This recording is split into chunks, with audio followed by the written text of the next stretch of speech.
सलमान दिन भर बाजार में मेहनत करता, कभी सब्जी लगाता, कभी जूते पॉलिश करता। माँ ने इसे सिखाया था, बेटा रोज कोई नेकी जरूर करना, चाहे पानी ही किसी को पिला दो।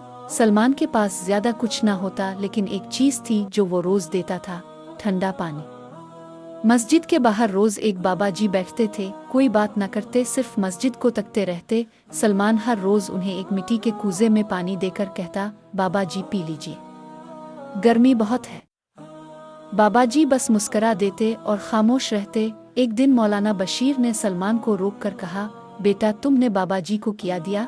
सलमान बोला, बस पानी। मौलाना बोले, जानते हो वो कौन है?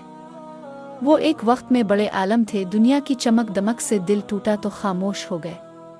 और कल रात उन्होंने मुझे एक बात बताई, एक लड़का है जो रोज खुलूस से पानी देता है, अल्लाह की कसम अगर वो लड़का ना होता तो शायद मैं कभी मस्जिद में कदम न रखता। सलमान हैरान हो गया। मौलाना ने आगे कहा, बेटा तेरे पानी के कूजे ने एक दिल को फिर से जिंदा किया है।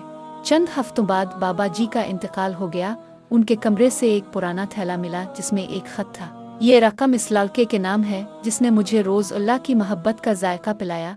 पानी के एक सादा घूंट से थैले में चंद हजार रुपए थे, लेकिन सलमान के लिए वो किसी खजाने से कम न थे, क्योंकि वो नेकी का सिला दुनिया में भी पा गया और आखिरत की उम्मीद भी। सबक, अल्लाह के यहाँ नेकी का मेयार बड़ा नहीं, नियत बड़ी है। कभी कभी एक घूंट पानी किसी की जिंदगी का रुख बदल देता है।